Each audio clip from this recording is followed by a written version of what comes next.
Hi అండి, నమస్తే. Welcome to my channel voice of Lakshmi. ప్రముఖ సీనియర్ రచయిత్రి మాదిరెడ్డి సులోచన గారు రచించిన అంతము చూసిన అసూయ అనే నవలను ధారావాహికంగా వింటున్నాం కదండి. ఇక మూడో భాగాన్ని మొదలు పెడదామా? 10 గంటలకు తయారయ్యే కూతుర్ని చూసి, ఈ ఒక్కరోజు ట్యూషన్ మానితే మునిగిపోయేదేముందిలే, ధనమ్మ కసురుకుంది. పిల్లలతో కాసేపు కారం గడిచిపోతుందమ్మా, ఇంట్లో మాత్రం ఏం చెయ్యాలి అని బయలుదేరింది. సెలవులిచ్చిన దగ్గర నుండి ఉదయం వెళ్తుంది. ఈరోజు వెళ్ళి తన పెళ్ళి అని, రేపటి నుండి రాను అని చెప్పాలనుకుంది. అంతా తారుమారైంది. దానికి తనేం పెద్దగా బాధపడటం లేదు. ఇంట్లో వారికే శాంత అనేది లేకుండా పోయింది. శాంత వెనుతిరిగి చూసింది. కొద్ది దూరంలో రవీంద్ర స్కూటర్కు బ్రేక్ వేస్తూ కనిపించాడు. ఏమిటి పిలిచారా అని అడిగింది. దగ్గరగా వచ్చాడు. నీకు అభ్యంతరం లేకపోతే నా వెంటారా, ల్యాండ్స్కేప్ గార్డెన్లో ఒక అరగంట మాట్లాడాలి. నిన్నటి విషయమేనా? అది మర్చిపోండి, మా కర్మకెవరు బాధ్యులు కారు అంది నిస్పృహగా. కాదు, దానికి బాధ్యులం మేము. ప్లీజ్, అందరూ ఇటే చూస్తున్నారు. మరేమీ మాట్లాడక అతని వెనకాల కూర్చుంది. మరో 10 నిమిషాల్లో గార్డెన్లో ఉన్నారు. శాంత, నా వల్ల నీకెలాంటి అవమానం జరగరాదు. నేను రాత్రంతా ఆలోచించి ఓ నిర్ణయానికి వచ్చాను, నిన్ను వివాహం చేసుకోవాలని. వద్దు ప్లీజ్, సానుభూతితో ఎవరు సాయం చేసినా భరించలేను. లాన్లో కూర్చుని 2 కాళ్ల మధ్య తల పెట్టుకుంది. సానుభూత కాదు శాంత, నేను మనస్ఫూర్తిగా అంగీకరిస్తున్నాను. ఆమె తలపైకెత్తాడు.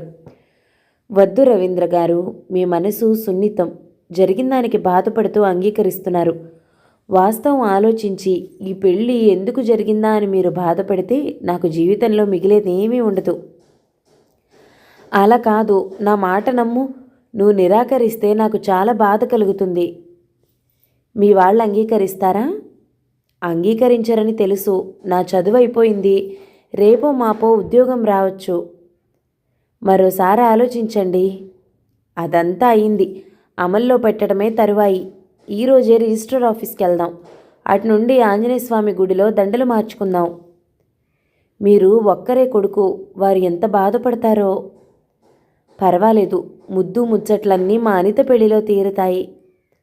ఆమె ఏదో కలలో జరుగుతున్న విషయాలను ఆకళింపు చేసుకున్నట్టు ఫీల్ అయింది. మాట్లాడవేం? ఏం మాట్లాడను? మీరు ఇంత మంచి వార్త చెప్పి ఉక్కిరిబిక్కిరి చేశారు అంది తలెత్తి మొదటిసారిగా అతని వంక చూస్తూ. థ్యాంక్ గాడ్, నీ ముఖాన నవ్వు వెలిసింది. లే, చేయందించాడు. అతని చేయి అందుకుని లేచింది. శాంతకు కలలా ఉంది, నిజం అనిపించటం లేదు. ఇదంతా రవీంద్ర సహృదయత అనుకోగానే అతనంటే ఎక్కడా లేని గౌరవం, అభిమానం పుట్టుకొచ్చాయి.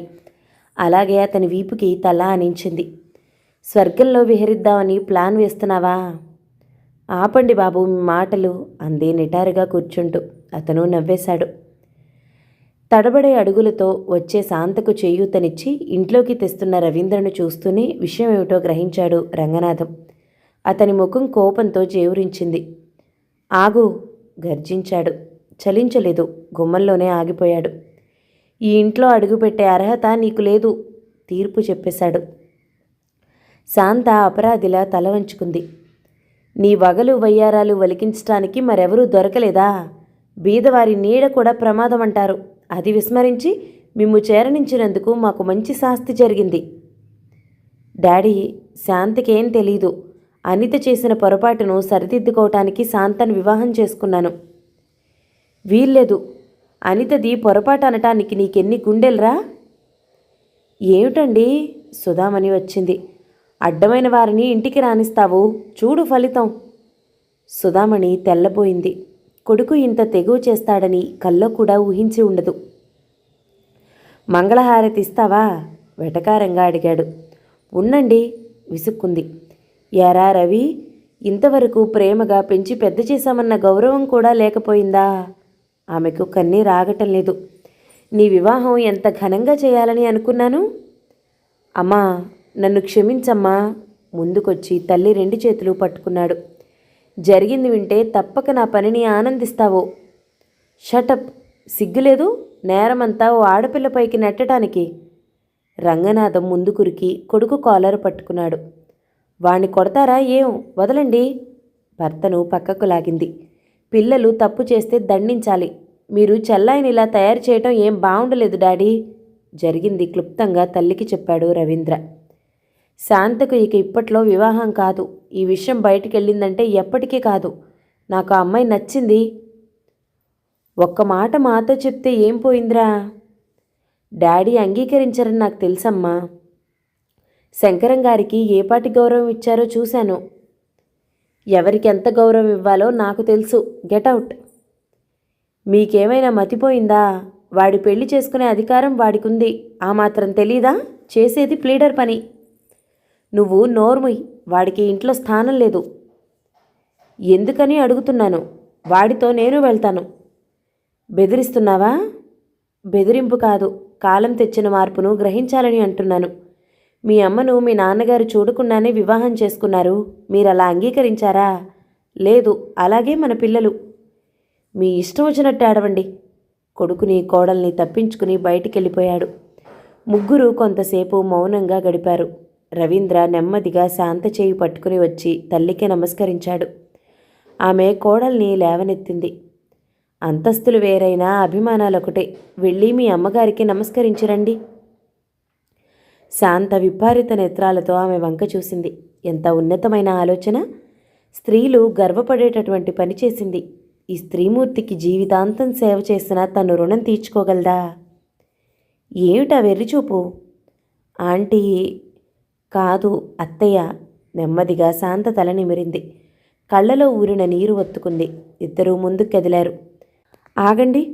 ఇదిగో ప్లీడర్ రంగనాథం కోడలు అలా బోసిగా బేలగా వెళ్లరాదు. ఆమె గదిలోకి వెళ్తూ శాంతను రమ్మని సైగ చేసింది.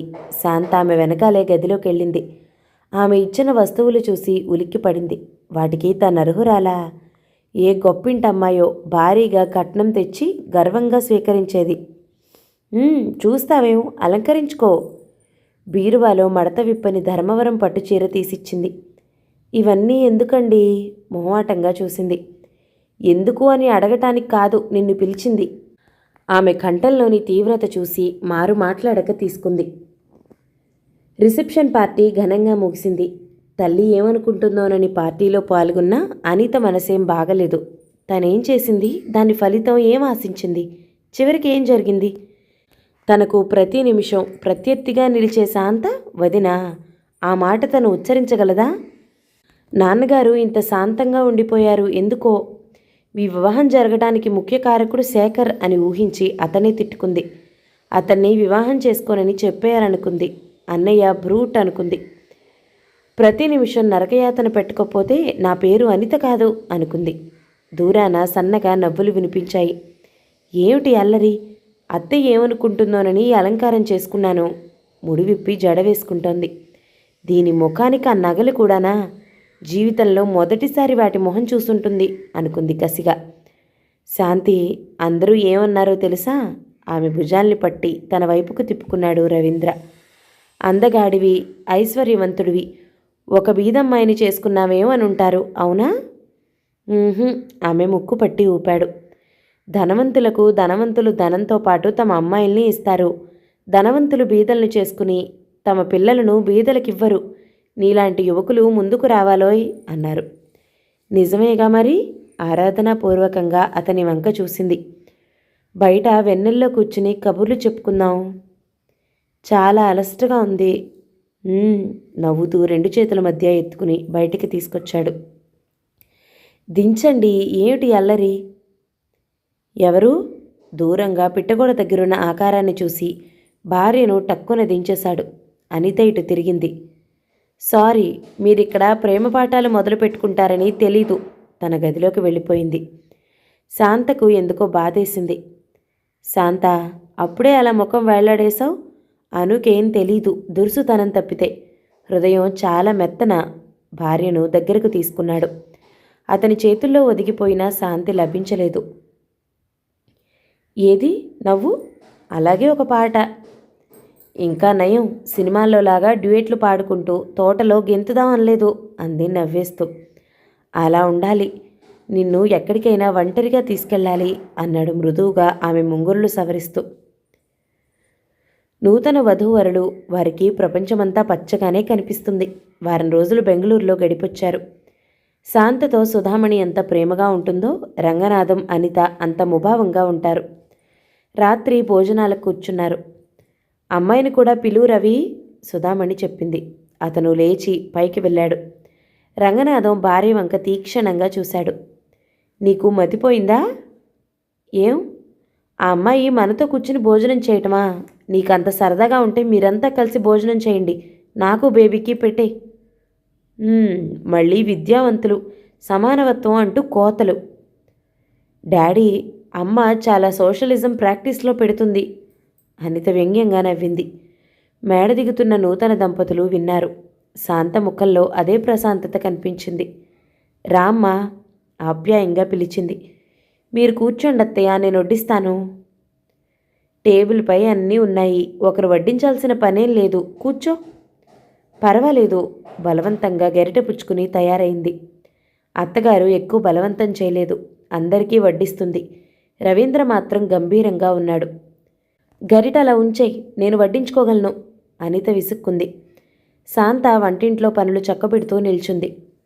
అన్నయ్య, మీ ఆవిడకు బల్ల మీద భోజనం చేయటం నేర్పు, రేపు బంధువుల ముందు నవ్వులు పాలు కాకుండా. ఏమిటా మాటలు? తల్లి గద్దించింది. పరిహాసం ఆడితే కోపం దేనికి? తండ్రి సమర్థించాడు. వాళ్ళు లేచాక తన భోజనం అయిందనిపించి పనులన్నీ ముగించుకుని పైకి వెళ్ళింది. రవీంద్ర ఏదో తీవ్రంగా ఆలోచిస్తున్నాడు. శేఖర్ అన్నయ్యకు ఉత్తరం రాశారా? రేపోసారి అన్నయ్య ఇంటికి వెళ్దామా? అలాగే. దేవదాసు ఫోజు పెట్టారేమండి? నవ్వుతూ అతని క్రాఫ్ట్ చెరిపింది. అతను సాయంత్రం గ్లాస్కో పంచె కట్టి లాల్చీ వేశాడు. మరింత అందంగా కనిపించాడు. శాంత, నీకు ఇంట తగిన ఆదరణ లభించటం లేదు, ఆమె చేయి దగ్గరికి లాక్కున్నాడు. అని ఎవరన్నారు? ఒకరనాలా, నేను చూడటం లేదు? చూడండి, ప్రతి ఇంట ఇలాంటివి మామూలే. చిన్నప్పటి నుండి మీరు మీ చెల్లెలు ఈ ఇంటి దీపాలు. మరొకరు తన అన్నను దూరం చేశారనే కోపం అమ్మాయికి ఉంటుంది. అది కాదు శాంత, నాన్నగారి మాటలు.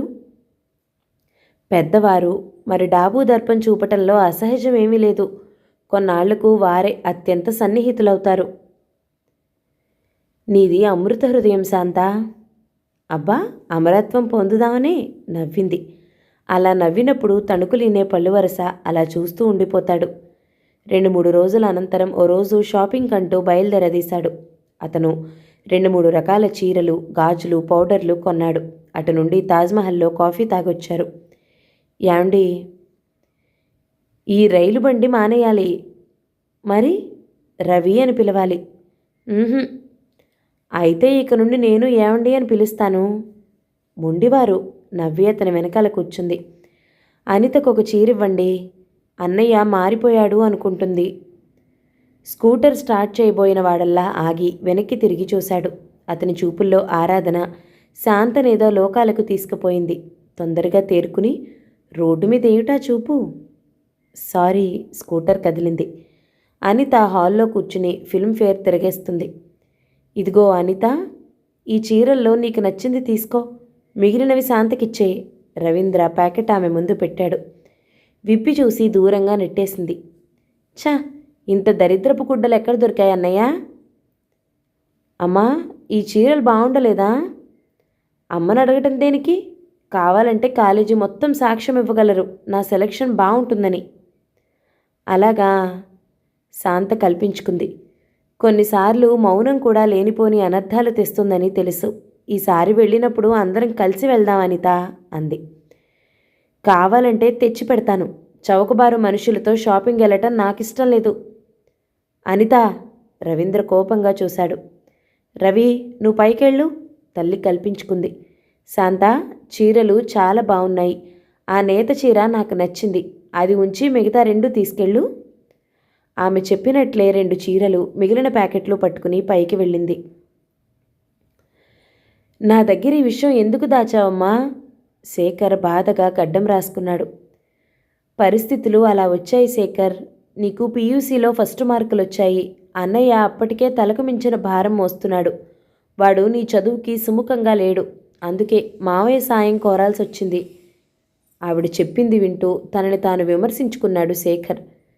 200 జీతం తెచ్చుకునే హెల్త్ ఇన్స్పెక్టర్ అన్న అతను నెల నెలా డబ్బు పంపుతుంటే అంత ఎలా వస్తుంది అన్న ఆలోచన తనకు రాలేదు. అమ్మా, ఏమిట్రా? కొడుకు వంక ప్రేమగా చూసింది రవణమ్మ. నాకు ఈ విషయం తెలియనట్టే మావయ్యతో ప్రవర్తించు. నేను పంపే డబ్బు ప్రతీ నెల అతనికి పంపి రుణం తీర్చు. శేఖర్: అవునమ్మా, లేకపోతే నాకు శాంతి ఉండదు. మావయ్య పరాయివాడా? అంతకు 10 రేపివ్వడా? ఆవిడ నవ్వడానికి ప్రయత్నం చేసింది. అది తర్వాతి సంగతి. నేను అనిత భర్తగా ఉండే కంటే అనిత నా భార్య కావటంలో సుఖం ఎక్కువ ఉందమ్మా. ఏమిట్రా నీ అర్థం లేని మాటలు? నీకంతా అర్థమవుతుంది. ఈ పని నువ్వు చేయక తప్పదమ్మా. సరేలే, చూద్దాం. అలా అంటే కాదు, నాకు మాట ఇవ్వాలి. ఆ అయ్య బుద్ధులే, ఆవిడ విసుక్కుంది. శేఖర్ పరిస్థితులకు భయపడి జరిగిందానికి వగచే బేలహృదయుడు కాదు. ముళ్లబాటలో ముళ్ళు తొలగించుకుని అడుగులేసే సాహసి. ఆలోచించో నిర్ణయానికొచ్చాడు. మామూలు ఇంకేమిస్తారా అని అనుక్షణం ఆదుర్దాపడే యువకులను చూశాం కానీ వీడిలాంటి చిత్రమైన పిల్లాన్ని ఎక్కడా చూడలేదు. అతని అన్న చంద్రం గుణుక్కున్నాడు. శేఖర్ సాయంత్రమే హైదరాబాద్ ప్రయాణమయ్యాడు. మావయ్యతో మునుపట్లా ఉండు. అమ్మా, ఈ విషయంలో నిశ్చింతగా ఉండు, నవ్వాడు.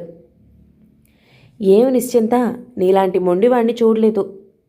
నన్ను చూస్తూనే ఉన్నావుగా. తల్లి పాదాలకు నమస్కరించి బ్యాగ్ తీసుకుని స్టేషన్ వైపు వెళ్ళిపోయాడు. బండి దిగి హాస్టల్కి వెళ్ళాడు. స్నానాధికాలు పూర్తి చేసి డాక్టర్ దేశ్ముఖ్ ఆసుపత్రికి వెళ్ళాడు. వెయిటింగ్ రూమ్ నిండా జనం కిటకిటలాడుతున్నారు. హలో శేఖర్, రా. ఎంత పనిలో ఉన్నా నవ్వుతూ పలకరిస్తాడు. నమస్తే, మీకు సాయం చేద్దామని వచ్చాను. Thank you. పక్క గదిలో పేషెంట్కి బీపీ చూడు. అతను తన పనిలో మునిగిపోయాడు. రోగులందరూ వెళ్ళేసరికి 2:30 అయింది.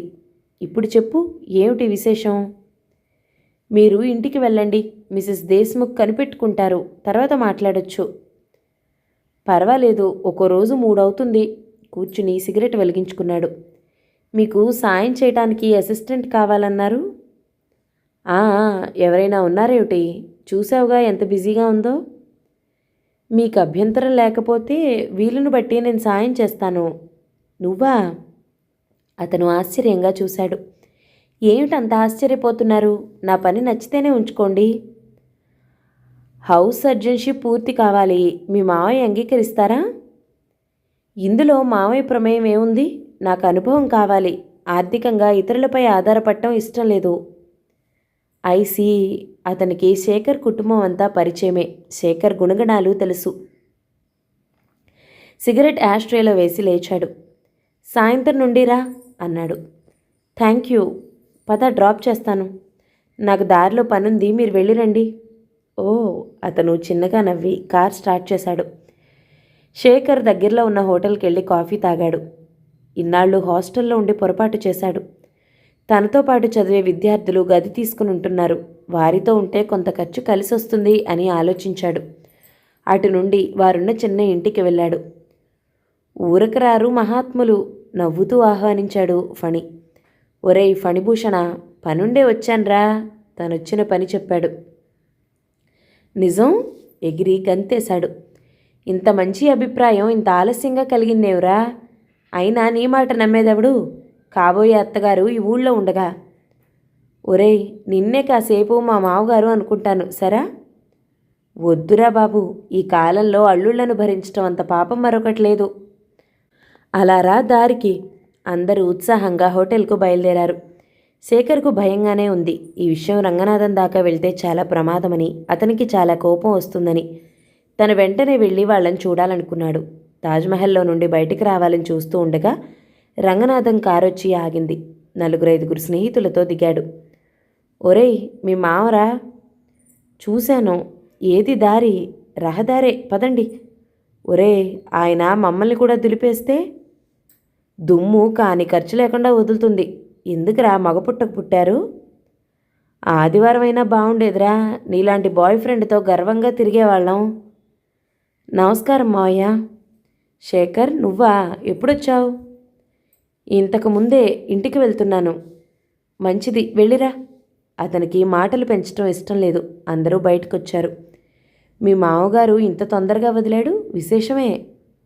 ఫణిభూషణ, మా మామ ప్లీడర్రా, అందరి ముందు అల్పంగా బయటపడరు.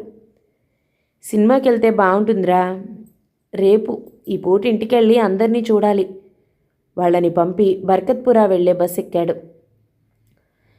చాలా రోజులుగా ఆ ఇంట్లో గంభీరత పేరుకుపోయింది. ఆ రోజు నవ్వులు, అనిత మాటలు వినిపిస్తున్నాయి. శేఖర్ పరిసరాలనే పరవశింపచేస్తాడు అని గర్వంగా నవ్వుకున్నాడు రంగనాథం. రండి మావయ్య, మీ అమ్మాయి రాగానే తగవ వేసుకుంది. అదేసుకుందా? నువ్వే దాంతో వేసుకునుంటావు.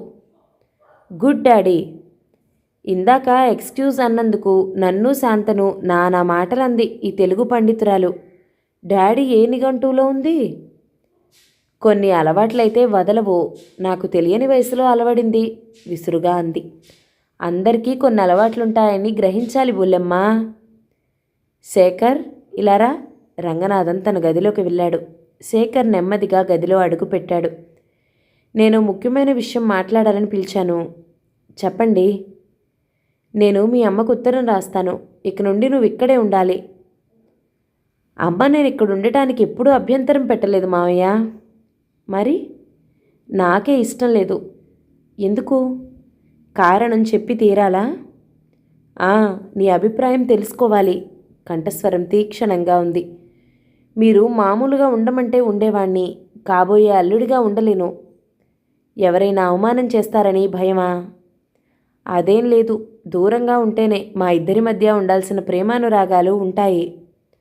ఓహో, అతను నవ్వాడు. అనితకు జడుస్తున్నావా? మీరు ఎలా అయినా అనుకోండి. ఇక సంభాషణ పెంచడం ఇష్టం లేక బయటకు వచ్చేశాడు. రవి, సెకండ్ షోకి వెళ్దామా? అలాగే. నువ్వు రా అనిత. ఏం మరదలు గారు, నాలాంటి పురుషాధముడు ఏదైనా అన్యాయం చేయబోయినా మీ అన్నలాంటి పురుషోత్తముడు తోడుంటాడు. అలా అని నేనేం అనలేదు, అంగీకరించా అన్నమాట. కాఫీ అన్నయ్య గారు. థ్యాంక్స్ శాంత. మరి రవికేది? వారికి నేను చేస్తే బాగుండదుట. నవ్వుతూ భర్త వంక చూసింది. ఆ మాట నేనంటానని సరిగ్గా చెప్పరాదు. అన్నయ్యను అడ్డుపెట్టడం దేనికి? తీక్షణంగా అడిగింది అనిత. అనిత, అంతలా ఆశ్చర్యం నటిస్తున్నావు. నీ ఉద్దేశం అదేగా? దైవ సాక్షిగా నా ఉద్దేశం అది కాదు. నీ మాటలకు దైవసాక్షి కూడానా? ఇలాంటి నటనలంటే నాకు మంట. ఏమిటనిత? సుధామణి అడిగింది. మీ కోడలు రాగానే బావకు నాపై చాడీలు చెప్తుంది. శాంత, ఎవరెంతలో ఉండాలో అంతలోనే ఉండాలి. బేబీ సంగతి నీకు తెలుసు. మాట వేరైతే సహించలేదని. అది కాదత్తయ్య. నాకేం సంజాయిషి అక్కర్లేదు. కళ్ళలో నీళ్లు తిరుగుతూ ఉండగా వంటింట్లోకి వెళ్ళిపోయింది. రవీంద్ర నిస్సహాయంగా చూశాడు. శేఖర్కు తెలుసు ఆ పరిస్థితుల్లో నోరు మూసుకోవటమే ఉత్తమమని. భోజనాల తర్వాత ముగ్గురు సినిమాకి బయలుదేరారు. శాంత ఎదురా? తనకు తలనొప్పిట. రవీంద్ర నెమ్మదిగా అన్నాడు. ఏడ్చావు, అలా అనగానే ఊరుకున్నావా? నేను పిలుస్తానుండు అని వారిస్తూ ఉన్నా 2 మెట్లెక్కుతూ పైకి వెళ్ళాడు. ఎంత వేగంగా వెళ్ళాడో అంత వేగంగా వచ్చాడు. ఏముంది? వస్తానంది. బట్టలు మార్చుకుంటోంది. అందరూ కూర్చున్నారు. నెమ్మదిగా శాంత మేడ దిగింది. మగవారిద్దరూ లేచారు. అను, ఇంకా కూర్చున్నావేం? నాకు నిద్రొస్తుంది బావా, మీరు వెళ్ళిరండి. నిన్ను బ్రతిమలాడాలా? భగవంతుని దయవల్ల అంతకు దిగజారలేదు అని తన గదిలోకి వెళ్ళిపోయింది. ఒకరి ముఖాలొకరు చూసుకున్నారు. మనము మానేద్దాంరా. మనం మానడం దేనికి? కోపంగా అడిగాడు రవీంద్ర. మీరు వెళ్ళిరండి. మరో మాటకు ఎదురు చూడకుండా పైకి వెళ్ళింది శాంత. ఇద్దరూ స్కూటర్ తీసుకుని బయలుదేరారు. నేను శాంతని చేసుకుని చాలా పొరపాటు చేశానురా. రాస్కెల్, మళ్ళీ అన్నమాట. ఆ అమ్మాయికి విషయం తెలిస్తే ఎంత బాధపడుతుంది? నా బాధ నీకు అర్థం కాదు శేఖర్. ఆమెకు శాంతి లేదు, నాకు బాధ. ఏడు, బాధ దేనికోయ్? ఎక్కడైనా దూరంగా ఉద్యోగం సంపాదించుకుని కొన్నాళ్ళు వేరుగా ఉండు. అన్నీ అవే సర్దుకుంటాయి. దూరంగా నాన్నగారు పంపరు. నీకంటే ఆడపిల్లలు నయం కదరా. ఆయన పంపడం ఏమిటి? నువ్వే వెళ్ళు. వాళ్ళు బాధపడరు. నీలాంటి నిత్యశంకితుడికి సుఖం లేదు, ఉండబోదు. వారు బాధపడరాదు, నువ్వు బాధపడకూడదు. మరెలా? నీ బాధ తెలుసు. నేను వారికి శాశ్వతంగా దూరంగా ఉండమనటం లేదురా. సినిమా హాల్ రావటంతో వారి సంభాషణ ఆగిపోయింది. అనిత హడావిడి ఇంతెంత కాదు. కాలేజీలు తీస్తున్నారు. తండ్రితో వెళ్ళి దోస్తులు తెచ్చుకుంది. 9 అయినా శాంత తయారు కావటం లేదు. శాంత పిలిచారా అత్తయ్య? పూరీలు చేసేది లేచొచ్చింది. నువ్వింకా తయారు కాలేదు? పిండుంచే, తర్వాత నేను చేసుకుంటాను. ఎక్కడికైనా వెళ్ళాలా? బాగుంది. ఆవిడ నవ్వింది. ఈ 1 సంవత్సరం చదవరాదు? కాలేజీకా? నాకు వెళ్ళాలని లేదు. అదేం, 1 సంవత్సరం కళ్ళు మూసుకుంటే డిగ్రీ వచ్చేస్తుందిగా. పర్వాలేదు, ఇంట్లో ఉండి పూర్తి చేస్తాను. అవకాశం ఉండి ఎందుకు చదువుకోవు? అప్పుడే టిఫిన్ తీసుకోవడానికి రవీంద్ర వచ్చాడు. అతను భార్యకి తల్లికి జరుగుతున్న సంభాషణ విన్నాడు. అమ్మా, శాంత కాలేజీకి వెళ్ళటం నాకు ఇష్టం లేదు. తను ప్రైవేటుగా BA పూర్తి చేస్తుంది. అయితే మీరు నిర్ణయించుకుని కూర్చున్నారన్నమాట. అది కాదమ్మా, తను ప్రైవేటుగా చదవగలిగినప్పుడు ఈ హంగామా అంతా దేనికి? అన్నయ్య, అమ్మకు నీ అంత చదువు లోకజ్ఞానం లేదు. సరిగ్గా చెప్పరాదు? నా భార్య తెలివైనది, కాలేజీకి వెళ్లకున్నా పాస్ అవ్వగలదు అని. అనిత దద్దమ్మ అని. డైనింగ్ హాల్ గుమ్మంలో నిల్చున్న అనిత జవాబు. అనిత, అతను ఆశ్చర్యంగా చూశాడు. నీ వనకపోయినా ఉద్దేశం అదే కదా. అందరిలో భార్యను గొప్ప చేసుకో, నన్ను మాత్రం చులకం చేస్తే ఊరుకోను. ఏమిటి బేబీ? రంగనాథం వచ్చాడు. చూడు డాడీ, అన్నయ్య ఎంత మారిపోయాడో. నేను పనికి మాలిందాన్నని ఆయన ఉద్దేశం. ఏమిట్రా రవి, చిన్నదానితో ఎలా మాట్లాడాలో తెలియకపోతే ఎందుకు చదివించదువు? డాడీ, మీరిలా తనను నెత్తికెక్కించుకుంటే చాలా బాధపడతారు. నేను అనుతో మాట్లాడందే. నీకు నాముషి కదూ నాతో మాట్లాడితే? ఛీ, ఇదో ఇల్లా? రవీంద్ర కోపంగా లేచిపోయాడు. అను, పలహారాలు భోజనాలు చేసేటప్పుడు వాదం వేసుకోవద్దని నీకు చెప్పలేదు? అన్నయ్యే కదా మొదట మాట్లాడింది. చాలే తెలివి. తల్లి విసుక్కుంది. మావగారు వచ్చారని వేడివేడి పూరీలు తెచ్చింది శాంత. ఈనాటికి ఇంటిని విమర్శించే మగవాడయ్యాడన్నమాట. శాంత వంక చూస్తూ తీక్షణంగా అన్నాడు రంగనాథం. ఆమె మరేమీ మాట్లాడక వంటింట్లోకి వెళ్ళిపోయింది. అనిత, నువ్వు ప్రతిదానికి పెడార్థాలు తీయటం మానేయాలి. ఆ గుణమే నిన్ను భవిష్యత్తులో చెండుకు తింటుంది. చూడు డాడీ, అమ్మ. నీకు నీ డాడీ డబ్బు వస్తువులు ఇవ్వగలరు కానీ సుఖశాంతులు కొనివ్వలేరు. వాడు మగపిల్లాడు. అయినా శాంతంగా నీతో రాజీకొస్తున్నాడు. నీ మాటలు పడుతున్నాడు. అమ్మా, అతని శాంతం నా దగ్గర చెప్పొద్దు. తప్పు చేసిన వారు, అబద్ధాలాడేవారు ఎప్పుడూ అణిగిమణిగే ఉంటారు. వాడు నీ తల తీశాడా? సుధా, బేబీని బెదిరించటం దేనికి? కానీ సంపాదన లేకపోయినా తనకో జోలంటూ ఆగర్భ దరిద్రురాల్ని కొంపలో చేరనీయటం తప్పు కాదా? మీరేనా ఇలా అంటుంది? ఒక్క కొడుకు, వాడిని ఇలా అనటమా? ఒక్కడైతే గాజులు తొడి కూర్చోబెట్టుకుంటావా? పొద్దున్నే వాదం ఎందుకని సుధామణి ఊరుకుంది. అనితకు ఒక విధంగా సంతోషంగా ఉంది. ఇద్దరూ కలిసి కాలేజీకి వెళ్ళాలేమో అని చాలా భయపడింది. కొన్నిసార్లు అనుకోని విచిత్రాలు జరుగుతూ ఉంటాయి. శాంత సంగీతం నేర్చుకోలేదు. చిన్నప్పటి నుండి ఎవరు పాడమన్నా కాదనకుండా పాడేది. అలాగే కాలేజీలో పాడింది. కాలేజీలో లెక్చరర్గా పనిచేసే సుచరితాదేవి రేడియో ఆర్టిస్టు. ఆమె ఏం చెప్పిందో, ఓసారి లైట్ మ్యూజిక్ పాడేవారు కావాలని టెస్ట్ తీసుకున్నారు. సెలెక్ట్ చేశామంటూ ఇన్నాళ్లకు ఉత్తరం రాశారు. వెళ్ళాలా వద్దా అని 1 గంట ఆలోచించింది శాంత. 3 రోజుల క్రితం మామగారు అన్న మాటలు ఇంకా ఆమె చెవుల్లో గింగురుమంటూనే ఉన్నాయి. ఏమిటి శాంత, మళ్ళీ ఏదైనా అనుకున్నారా? భర్త చేయి భుజంపై పడేసరికి ఇటు తిరిగి ఉత్తరం అతని చేతిలో పెట్టింది. ఓ, మరి నాకెప్పుడు చెప్పలేదేం? సంతోషంగా అన్నాడు. నాకు ఆశ్చర్యంగా ఉంది. ఈ సెలక్షన్ ఎలా వచ్చిందో. ఏదో పాట కాపీ చేయటం తప్పితే నేనేమీ నేర్చుకోలేదు అంది. అంగీకారం తెలుపుతావా? నాకు పెద్దగా ఇష్టం లేదు. మీకు ఉద్యోగం దొరికే వరకు మనం పై ఖర్చులకైనా సంపాదించుకుంటే నయం కదూ. శాంత, నిజం చెప్పు, ఎవరు నిన్ను అవమానించారు? నన్ను అవమానిస్తారని బాధ లేదు. నా మూలంగా మీ భవిష్యత్తు పాడైందే అన్నదే బాధ. కాదు, నువ్వేదో దాస్తున్నావో. మీ దగ్గర దాచాల్సిన విషయాలు ఏమీ లేవు. నేను రేడియో స్టేషన్కి వెళ్ళనా? తప్పకుండా. థ్యాంక్స్ అంది అతని భుజంపై తలవాలుస్తూ.